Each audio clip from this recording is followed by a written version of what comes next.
have to get in the right frame of mind. See, I've been a competitive runner since I was 10 years old, and my dream was to one day break the 4-minute mile. But now it was time for me to believe in myself. So I took my spot on that line, and I waited to hear the starter's command.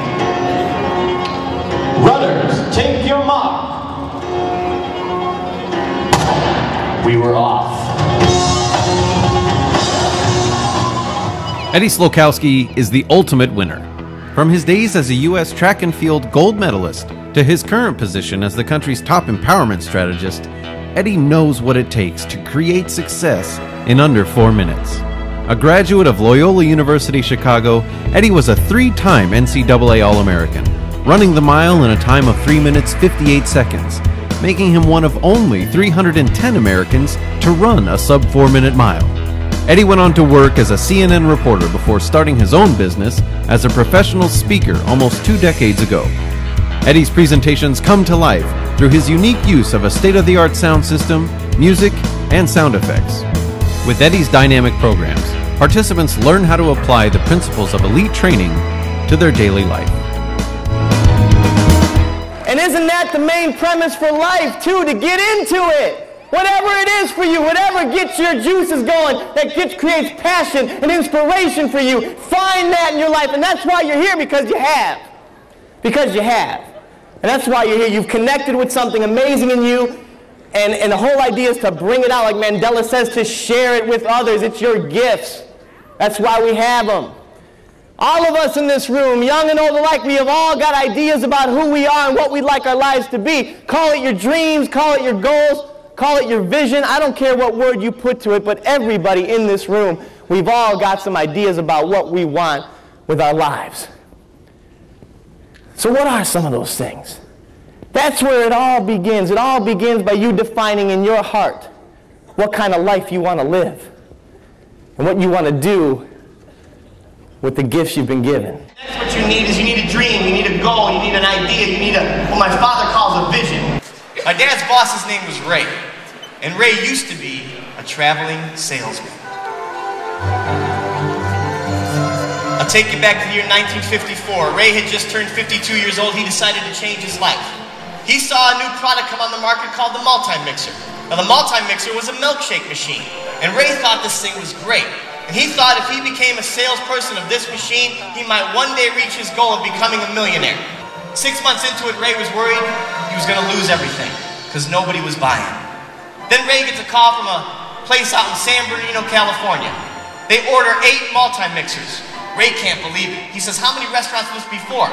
They said 1. So Ray packs up his car. He lived in Chicago. He said, give me a few days. I will be there in a couple days. I'll deliver them to you personally. He finally gets to the address he's given. He figures he must be lost, because all he sees is a little restaurant sitting on a hill.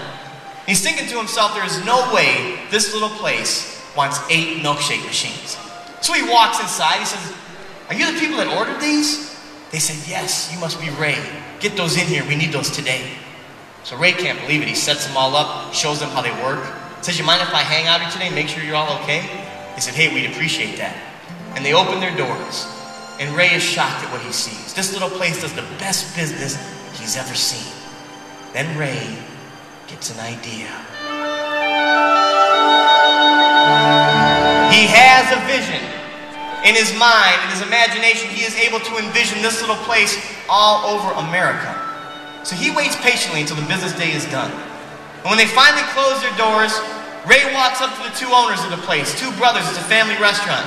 He says, guys, I want to make you an offer. Ray says, I will give you $1 million if you give me the rights to this restaurant.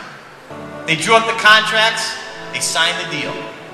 When everything was complete, the 2 brothers looked at Ray and said, now what do you plan to call this place, Ray? And Ray said, I am glad you asked me that, because with your permission, I want to keep the name that you gave it, with one exception. I just want to take the word brothers off the end of it. The 2 brothers looked at Ray and said, hey, we'd be honored by that. It was on that day, a little over 50 years ago, a place called McDonald's was born. Now please clap your hands if you've ever been to or ever heard of a place called McDonald's. All right. I will never forget that moment. And I'll never forget those words. You're gonna have to do this yourself. You see, as we go for our dreams and our journey in life, of course we need the help of others. And of course we need support. And we need people to believe in us. But in every one of our journeys, in every one of our quests, there's gonna be a time you're gonna be tested. You're gonna find out how bad you want your dream, because it's gonna be you and the dream. So I put my head down, and I headed back down to lane 1. And now I had to really concentrate to get back on pace. And now I'm starting to feel tired. My legs are getting heavy. My muscles are starting to scream a little bit. My lungs are starting to burn because they want more oxygen. But I try to ignore that. See, pain has now become a constant companion in this race with me. And we made our way around the 6th lap, and I was right at 3 minutes. I was still right on pace. I had 2 laps to go, 1 minute. If I could just run these last 2 laps, in a little under 1 minute, I could have my dream. And now the pain is really starting to surge in me. I can feel the burning in my lungs. My legs are getting heavy, and I'm trying to fight with this pain. We came around the 7th lap. We were right at 3 minutes and 30 seconds. I was right on pace. 1 lap to go, 30 seconds. 1 lap to go. Now I'm really hurting.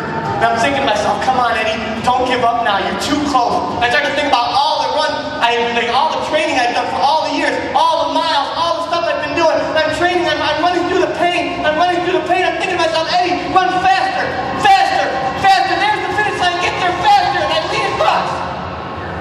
And I fall into the arms of my coach, who's standing at the finish line. I'm gasping for air as he's holding me up like this. And I look up at him, and he's smiling, and he's pointing. And I look to where he's pointing.